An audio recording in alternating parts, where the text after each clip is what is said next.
한 주간 평안하셨습니까? 네, 아직 한 주가 덜 갔지만 그래도 평안한 하루하루 되시기를 간절히 축복합니다. 우리 오늘 나눌 말씀 로마서 9장 21절입니다. 로마서 9장 21절 한 절인데요. 한 목소리로 읽겠습니다. 토기장이가 진흙 한 덩어리를 가지고 하나는 귀히 쓸 그릇을 다른 하나는 막 쓸 그릇을 만들 권리가 없겠습니까? 아멘. 굉장히 간단한 본문이면서 또 많이 아마 들어보셨을 거예요. 교회 좀 다니시는 분들은 많이 들어보셨을 것 같은데 오늘 로마서 그것도 9장 한가운데 바울이 이 구절을 인용해서까지 우리에게 들려주고자 하는 말씀이 무엇일까? 우리가 본문에 귀 기울여 보기를 원합니다. 본문에 앞서서 제가 하나 오래된 이야기, 북미권에서는 아주 오래된 전래 동화의 하나인 새나무 이야기에 대해서 여러분과 먼저 나누고 싶습니다.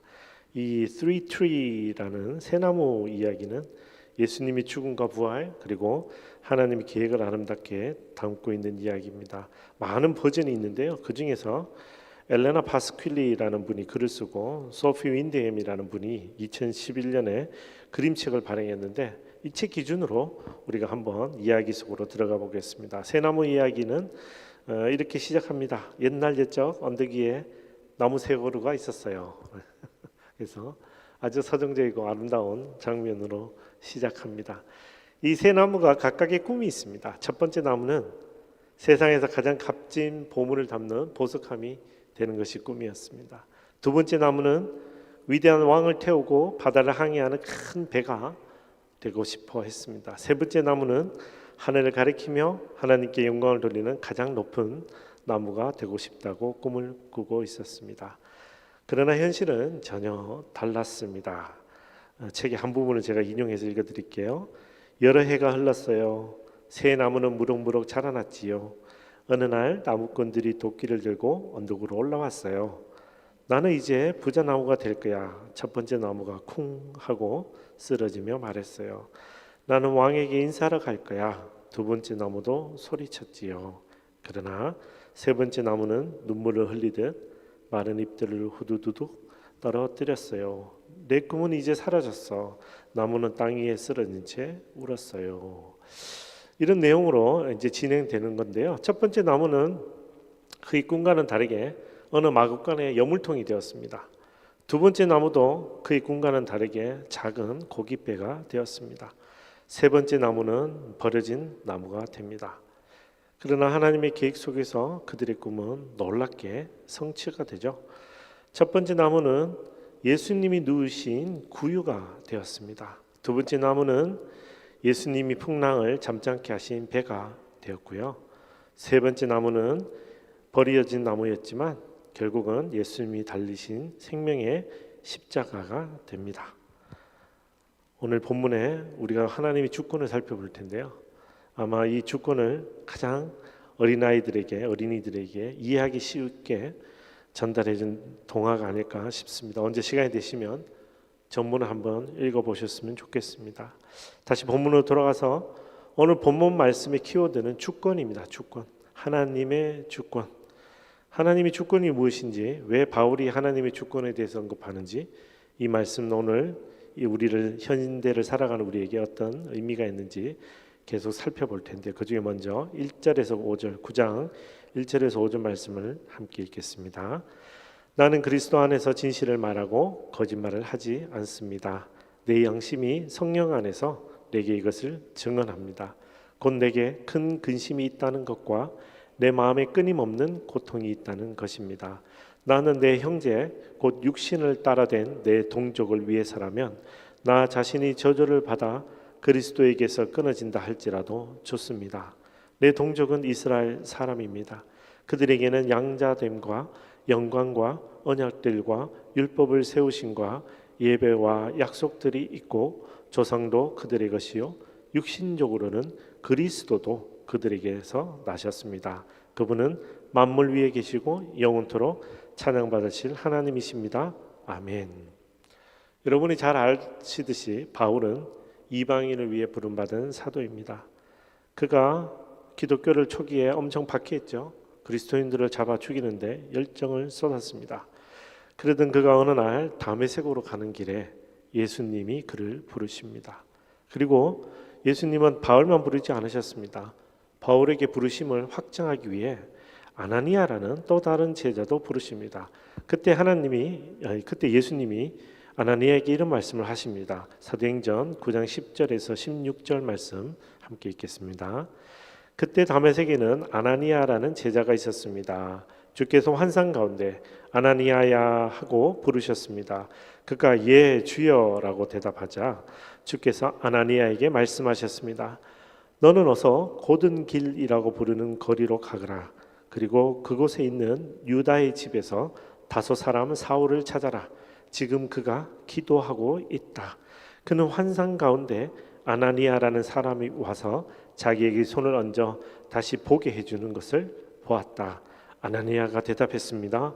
주여, 제가 이 사람에 대해 여러 가지 말을 들었는데 예루살렘에 있는 주의 성도들에게 온갖 해를 끼쳤다고 합니다. 그리고 그는 대제사장들로부터 고난을 받아 주의 이름을 부르는 사람들을 모두 잡아가려고 여기에 왔다고 합니다. 그러자 주께서 아나니아에게 이렇게 말씀하셨습니다. 가거라. 이 사람은 이방 사람들과 왕들과 이스라엘 사람들 앞에서 내 이름을 전하도록 선택한 내 도구다. 내 이름을 위해 그가 얼마나 많은 고난을 당해야 할지 내가 그에게 보여줄 것이다. 아멘. 이렇게 놀라운 기적이 있은 이후에 바울은 이방인을 향한 주님의 부르심에 순종하여 총 3번에 걸쳐 이방 지역 전도 여행을 떠납니다. 그리고 그동안 13개의 편지를 이방 지역 교회들에게 보냅니다. 이 표를 한번 보실 텐데요. 앞으로 바울 서신서를 볼 때마다 우리가 볼 예정입니다. 앞에 글자가 좀 작아서 그런데 나중에 원본을 보여드릴게요. 자, 오늘 우리가 읽고 있는 로마서는요, 이 총 13편의 편지 중 6번째 편지고요. AD 50년 중후반경에 쓰여진 것으로 밝혀져 있으니까 3번의 전도 여행 중에 2번째 전도 여행 중에 쓴 겁니다. 그러니까 바울이 전도사에게 한창일 때 그의 전도 여행의 열매도 무르익어갈 시점에 로마 가보지도 않았지만 언젠간 가려고 기도하고 있는 그 로마에 있는 교회에게 보내는 편지인 것입니다. 이 편지에서 바울은 그의 아픔을 이야기합니다. 그는 13편의 편지와 3번의 전도 여행을 걸쳐 많은 열매와 성취를 거두었지만 그의 마음에는 늘 그의 동족인 유대인을 향한 아픔이 있었습니다. 아브라함과 이삭, 야곱의 하나님께서 구원을 주시겠다고 선물로 주시겠다는데 그것도 이방인에게까지 주시는데 정작 아브라함, 이삭, 야곱의 후손인 유대인들은 그 선물을 거부하고 있으니까 더 마음이 어려웠습니다. 물론 이러한 생각에는 본인 역시 한 일조를 했죠. 왜냐하면 다메섹으로 가는 길에 예수님 부르시기 전에 그도 분명 유대인으로서 그리스도인들을 핍박했었던 전적이 있습니다. 아마도 그래서 더 그렇게 가슴 아팠는지도 모릅니다. 게다가 이방인들 중에 믿는 자들이 점점 많아졌습니다. 분명히 복음은 예수 그리스도 하나님을 통해서 왔는데 이방인을 중심으로 한 초대교회들이 성장하니 그 안에 속한 혹은 그 밖에 있더라도 유대인을 향한 하나님의 구원의 약속은 실현되지 못한 상태로 이방인을 향한 약속만 실현된 것이 아니냐라는 굉장히 심각한 질문이 초대교회들에게 일어났습니다. 하나님의 구원의 약속이 유대인에게 오다가 점프하고 유대인에게는 이루어지지 못한 상태로 넘어가 버렸다고 사람들이 이야기했던 것이죠. 그래서 하나님이 분명히 유대인들에게 약속했지만 그 약속은 실현되지 못했고 물론 유대인의 잘못이지만 하나님의 그 약속은 오히려 이방인을 통해 실현되었다고 하니 이방인의 사도된 바울의 입장에서 이것이 사실인지 혹은 진리인지 성경의 말씀에 합당한 것인지 초대 교회들에게 보낼 이유가 있었습니다. 그래서 바울은 오늘 9장에서 11장에 걸쳐 무려 3장에 걸쳐 심각하게 이야기를 하고 있습니다. 이 이야기를 하면서 바울이 꺼내든 가장 큰 키워드가 테마가 뭐였냐면 하나님의 주권입니다. 하나님의 주권적인 선택 혹은 하나님의 주권에 대해서 바울이 이야기합니다. 먼저 로마서 9장 6절에서 8절 말씀 읽어볼까요? 그러나 하나님의 말씀이 파기된 것 같지는 않습니다. 이스라엘에서 난 사람들이라고 해서 다 이스라엘이 아니고 아브라함의 씨라고 해서 다 그의 자녀가 아니기 때문입니다. 오히려 이삭에게서 난 자라야 내 씨라고 불릴 것이다 라고 하셨습니다. 곧 육신의 자녀가 하나님의 자녀가 아니라 오직 약속의 자녀가 씨로 여김을 받는다는 것입니다. 아멘. 이어서 11장 25절 27절도 읽겠습니다. 형제들이여, 나는 여러분이 이 비밀에 대해 알기를 바랍니다. 이것은 여러분이 스스로 지혜 있다고 생각하지 못하게 하려는 것입니다. 이 비밀은 이방 사람의 충만한 수가 들어오기까지 이스라엘 가운데 일부가 완악하게 됐다는 것입니다. 그리하여 온 이스라엘이 구원을 받게 될 것입니다. 기록되기를 구원자가 시온에서 나와 야곱에게서 경건치 않은 것을 제거하실 것이다. 이것은 그들과 맺은 내 언약이니 내가 그들의 죄를 없애버릴 때 이루어질 것이다 라고 한 것과 같습니다. 이렇게 바울이 계속해서 설명을 합니다. 근데 단순히 바울의 견해라고 보기 어렵습니다. 바울이 자신의 지식으로만 이야기했다면 아마 이 편지를 받아든 사람들이 다 그냥 지나쳤을지도 모릅니다. 그래서 바울은 계속해서 바울의 특징 중에 하나인데요. 바울은 자신의 이야기, 자신의 논리를 논증하기 위해서 혹은 변증하기 위해서 성경을 잘 인용을 합니다. 그래서 여기 로마서에도 구약 성경을 인용을 하는데 통상 한 장마다 1장, 2장, 3장 이렇게 16장까지 한 장마다 최소 한 번에서 두 번, 세 번 이렇게 인용을 합니다. 자, 그런데 9장, 10장, 11장에 걸쳐서는 9장은 13번, 10장은 12번, 11장은 8번이나 구약의 특정한 구절들을 다 가져와서 바울이 하나님의 약속이 어떻게 실현되고 있는 것인지, 그래서 지금 우리 눈에는 실현된 것처럼 보이지 않지만 하나님의 주권 안에 있다라는 것을 그 구약 성경들을 인용해 와서 우리에게 설명하고 강조하고 있는 것입니다. 사랑하는 성도 여러분, 그렇다면 우리가 여기서 한번 질문할 것은 바울은 왜 이렇게 약속에 집중하는 것일까요? 이스라엘 향한 하나님의 약속에 집중하고 있는 이유가 무엇일까요? 그것은 로마서 11장 29절에 답이 있습니다. 함께 읽겠습니다. 하나님의 은사와 부르심은 번복될 수 없습니다. 아멘. 하나님의 은사와 부르심은 번복될 수 없습니다. 하나님 한번 불러보고 잘못하는 것 같으니까 취소하고 하나님은 한번 줘보고 은사를 잘못 사용하는 것 같으니까 뺏고, 그런 게 아니라는 게 오늘 바울의 11장 29절 말씀입니다. 하나님은 한번 약속하시고 하나님은 그렇게 하기로 결정하셨으면 하나님은 하신다는 겁니다. 사람의 연약함과 우리의 부족함에 상관없이 하나님은 하신다는 거죠. 물론 29절의 은사는 우리가 생각하는 단순한 어떤 선물이 아니고요, 이스라엘에게 주어진 각종 축복을 가리킵니다. 그리고 여기 또 부르심이라고 적혀있는 이 단어는 선택하심이라는 뜻에서 파생된 단어입니다. 같은 맥락입니다. 그러니까 불렀다는 얘기는 그냥 이리 와봐라 이게 아니라 정해서 불렀다. 다윗이 모태에서 나를 택하신이라고 할 때 그 택하심이 바로 이 부르심입니다. 그래서 하나님이 불러서 복을 주셨다. 풀어서 읽으면 이스라엘을 택하고 부르신 것은 번복될 수 없는 하나님의 약속이라는 것입니다. 그래서 바울이 계속 이 약속에 대해서 집중하고 있는 겁니다. 우리 좀 더 이야기를 나누기 위해서 우선 오늘 본문 말씀 정리를 해볼게요. 9장, 10장, 11장 이렇게 걸쳐서 있는데요. 이번 주 큐티이기도 하고 지난주에서 다음 주까지 넘어가는 변곡점이기도 해서 제가 좀 집중해서 설명을 드렸습니다만, 하여튼 오늘 본문은 하나님의 주권은 하나님의 뜻에 따른다라는 뜻입니다. 이게 무슨 말이냐면 하나님의 행하심은 하나님이 뜻에 정하신 것에 따른다라는 뜻입니다. 그렇다면 오늘 이 본문을 읽고 오늘 수요일이고 또 이제 한 주를 살아가는데, 혹은 앞으로 계속 로마서를 묵상할 때, 아니면 우리 인생을 살아갈 때 우리는 무엇에 집중해야 합니까? 우리는 이렇게 권면하고 싶습니다. 우리는 하나님의 뜻을 구하는 공동체가 되어야 합니다. 우리는 하나님의 뜻을 구하는 그리스도인이 되어야 합니다. 우리는 하나님의 뜻을 구하고 따르겠습니다 라는 결단이 필요합니다. 사랑하는 형제 자매 여러분, 오늘 본문 말씀만 다시 한번 더 읽겠습니다. 9장 21절 시작. 토기장이가 진흙 한 덩어리를 가지고 하나는 귀히 쓸 그릇을, 다른 하나는 막 쓸 그릇을 만들 권리가 없겠습니까? 많은 분들이 오늘 본문의 21절 말씀만 읽고 묵상하면서 앞뒤 문맥은 다 떼고라도 일단 이 말씀을 볼 때 쉽게 어떻게 생각하냐면 스스로 겸손하고 미천하고 낮아짐을 깨닫고 주를 바라봅니다. 네, 맞습니다. 그렇게 하는 것이 옳습니다. 앞서 예로 들었던 새나무 이야기도 사실 그 이야기죠.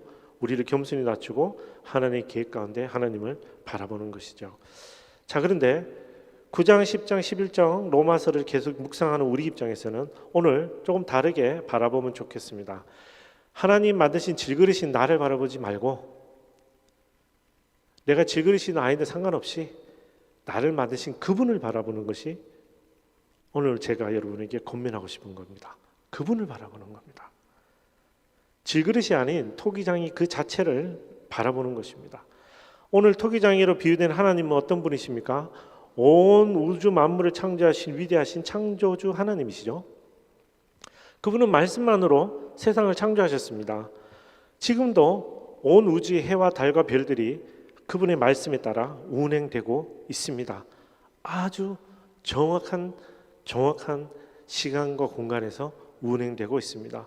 조금이라도 비틀어진다면 많은 천문학자들이 이야기하죠. 조금이라도 비틀어진다면 우리가 숨을 쉬기 힘들고 조금이라도 비틀어진다면 우리가 뜨거워서 못 산다고 말합니다.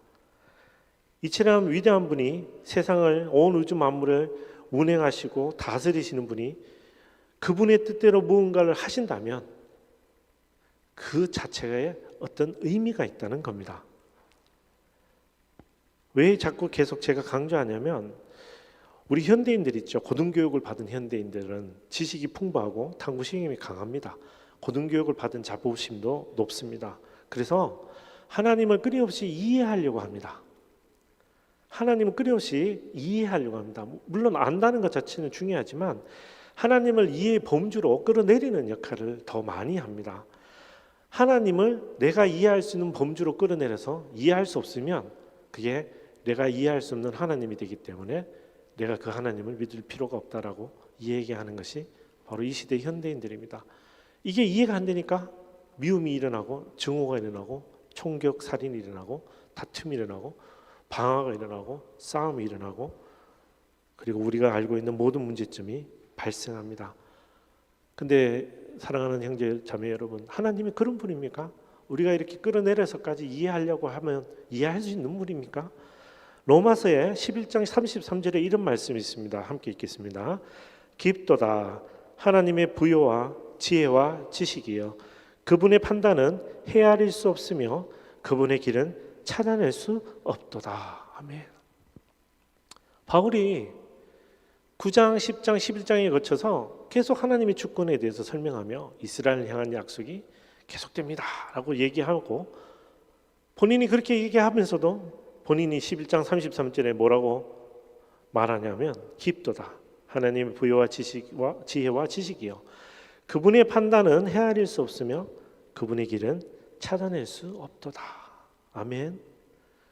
우리는 위대한 하나님을 충분히 이해하기에 지혜가 부족합니다. 우리 하나님은요, 우리의 지혜로 이해하기에는 너무나도 위대한 분이십니다. 자, 그렇다면 그 위대한 분이 어떤 일을 행사하실 때 그분의 뜻에 따라 어떤 일을 이루어 가실 때 우리가 생각할 때 어떤 의미를 찾지 못한다 할지라도 그 자체에게는 의미가 있는 것입니다. 다시 말해 우리가 이해하지 못해도 모든 것은 하나님의 뜻대로 이루어짐으로 의미가 있는 것입니다.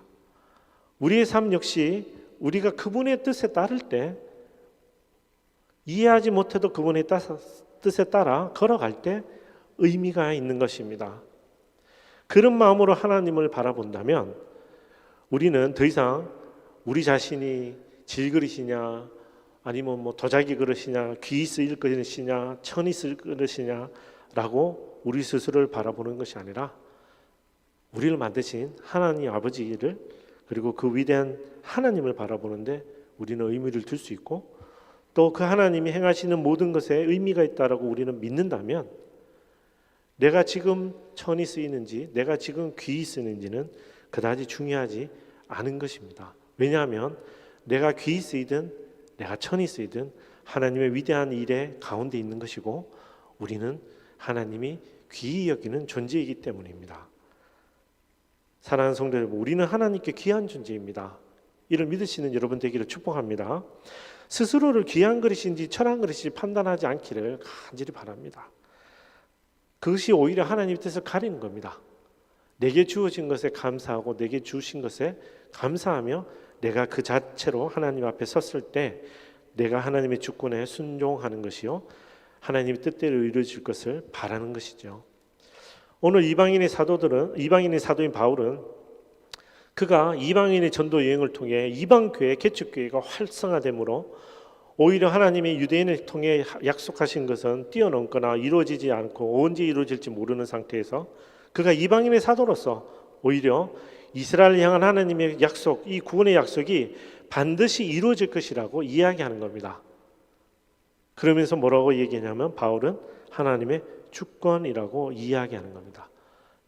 그래서 지금 당장 우리 눈에는 이렇게 보일지라도 실은 지금도 보면 2000년이 지금 지난 지금도 보면 유대인 그리스도인들은 아직도 미미합니다. 많은 하나님의 유대인들, 선택받은 백성들이 아직도 예수 그리스도를 통해 구원받지 못하는 것을 봅니다. 그러나 이 모든 것은 하나님의 뜻 가운데 있고 주권 가운데 있으니, 그러니 저는 하나님의 뜻에 따라 하나님의 뜻을 구하며 살아갈 것이라고 이야기할 수 있는 것이죠. 우리가 여기 이민사회에서 우리를 둘러싼 환경을 보면 우리의 자존감이 높아지기보다는 낮아지기 쉽습니다. 불완전한 신분이죠. 저임금 직장이죠. 부족한 소통 능력이죠. 뭐 말할 게 없습니다. 그냥 말하면 다 마음 상하는 일들입니다. 어떻게 보면 질그릇보다 못한 우리 처한 현실일지도 모릅니다. 그러나 나를 질그릇이냐 아니냐로 나를 바라보는 것이 아니라 내 눈을 들어 하나님을 바라봤을 때, 하나님의 주권적인 하나님의 일하심을 바라봤을 때, 내가 하나님을 바라보고 하나님 뜻을 구하고 하나님 뜻대로 순종할 때 우리는 가장 큰 의미를 갖는 것입니다. 우리 눈에 보이는 선택적인 하나님의 주권이 아니고요, 우리 눈에 보이지 않아도 내가 깨닫지 못해도 하나님은 하나님의 뜻대로 일하시는 분임을 우리가 깨닫고 그에 순종해서 걸어간다면 그것이야말로 바로 하나님의 주권에 우리가 동참하는 것이고, 또 하나님의 뜻을 구하고 그대로 순종하는 우리가 되는 것입니다. 우리 공동체는 그 자체로 하나님에게 귀한 존재입니다. 우리 자체가 귀한 존재인 것처럼 우리 공동체 자체도 하나님에게 귀한 존재입니다. 그럼 우리 귀한 존재는, 그러면 우리는 어떻게 우리 현실을 볼 것인가? 우리의 있는 현실로, 우리 상황으로 무엇을 하기보다 하나님의 뜻을 구하는 공동체가 되기를 축복합니다. 하나님이 주권적인 역사 가운데 하나님이 만드시는 시간의 타임과 하나님의 뜻하는 계획 가운데 우리가 그 안에 있다면, 하나님의 뜻을 구하는 공동체가 된다면, 우리 자체는 한없이 부족하고 연약하지만 하나님의 뜻으로 모든 것이 합력하여 선을 이루는 것을 우리가 보게 될 것이기 때문입니다. 여기 합력하여 선을 이룬다는 것은요, 세상의 축복도 분명히 이해해야 하지만 바울은 이 선이 무엇인지 29절 30절 뒤에 이렇게 설명합니다. 그리스도를 닮아가고, 우리 누구나 그리스도인을 원하는 거잖아요. 그리스도를 닮아가고 하나님과의 깊은 교제로 나아가고 하나님 나라를 위한 좋은 열매를 맺고 궁극적으로 하나님께 모든 영광을 돌리는 영화로운 존재가 되는 것, 이것이 바울이 이야기하는 합력하여 선을 이루는 것입니다. 이것은 세상의 지혜로, 세상의 우리의 행위로, 우리 세상의 학위나 그런 것들로 감당할 수 있는 것들이 아닙니다. 이것은 오로지 하나님의 주권 안에 하나님의 뜻을 구하고 그 뜻대로 순종할 때 일어날 수 있는 것입니다. 그리고 나서 바울은 우리에게 한마디 더 위로를 줍니다. 우리 이렇게 열심을 내고 하고 싶죠? 하고 싶습니다. 많은 그리스도인들이 이 열심을 갖고 예배를 드리고 찬양하고 기도하며 예배 자리에 나오고 심지어 자신의 목숨을 버려서까지 선교지에 가서 최선을 다합니다. 그러나 우리의 연약함을 알게 되고 부족함을 알게 되고 왜 나는 질그릇이냐라고 한탄하는 순간들이 많이 옵니다. 그럴 때마다 로마서 8장 26절과 28절 말씀 우리가 기억하면 좋겠습니다. 우리 26절 28절 함께 읽겠습니다. 성령께서도 우리의 연약함을 도와주십니다. 우리는 마땅히 무엇을 기도해야 할지 알지 못하지만 오직 성령께서 친히 말로 할 수 없는 탄식으로 우리를 위해 간구하십니다. 마음을 살피시는 분께서 성령의 생각이 무엇인지 아십니다. 이는 성령께서 하나님의 뜻을 따라 성도를 위해 간구하시기 때문입니다. 그러므로 28절 우리는 하나님을 사랑하는 사람들 곧 그분의 뜻을 따라 부르심을 받은 사람들에게는 모든 것이 합력해 선을 이루는 줄 압니다. 아멘. 그래서 바울은 모든 것이 은혜라고 이야기하는 것 같고 저도 여러분에게 고백합니다. 모든 것이 하나님의 은혜입니다. 우리 주가 일하시네 찬양하고 우리 같이 기도하기 원합니다. 주가 일하시네